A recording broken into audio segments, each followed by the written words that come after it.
बताने का मकसद है कि खास करके हमारे साथ जो भी परेशानी है उसको हम आप लोगों के सामने रख रहे हैं। सबसे पहला परेशानी जो है हम लोगों का कि हम लोगों को इंडिया से यहाँ पे बुलाया गया तो धोखे में डाल के बुलाया गया है। और वो क्या चीज़ है तो आप लोग सुन लीजिए। सबसे पहला चीज़ कि हम लोगों को इस कंपनी के बारे में नहीं बताया गया कि इस कंपनी का रूल क्या है, रेगुलेशंस क्या है। यहाँ पे आने के बाद हम सबों को इस बात का पता चला है कि आखिर इस कंपनी का रूल्स क्या है।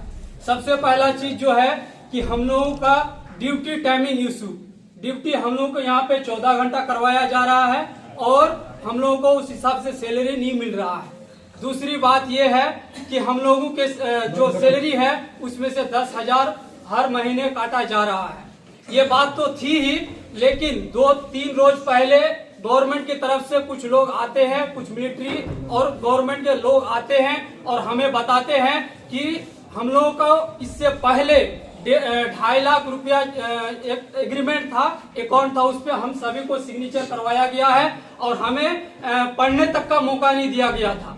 सीधे बोला सिग्नेचर करो, हम लोगों को जबरदस्ती सिग्नेचर करवाया गया, हम लोग सिग्नेचर कर दिए। फिर गवर्नमेंट के लोग आया, हम लोगों से एक एक बंदे से पूछताछ किया कि आखिर क्या है जो 2.5 लाख रुपये जो एग्रीमेंट था उस पर जो हम लोग सिग्नेचर किए थे क्या हम लोगों को मिल रहा है।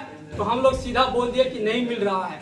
तो हम लोगों को बोला गया, जो भी गवर्नमेंट के लोग आए थे, कि अगर आपको नहीं मिलता है तो सीधा आप हमको रिपोर्ट कीजिए। दूसरी चीज ड्यूटी के बारे में, वो भी हमको बताया कि ड्यूटी कितने घंटे हैं। तो हम सभी लोगों को एक एक करके पूछा गया कि ड्यूटी टाइमिंग क्या है।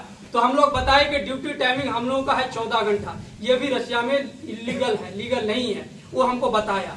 दूसरी बात और है कि जो सैलरी में से हम लोग को 10,000 रुपया हर महीने काटा जा रहा है, ये भी हम उनको बताए। ये भी वो बताया कि ये चीजें गलत है। अगर आप लोगों के साथ ये चीजें दोबारा हो रही है तो आप हमको रिपोर्ट कीजिए, हम आप लोगों के साथ हैं।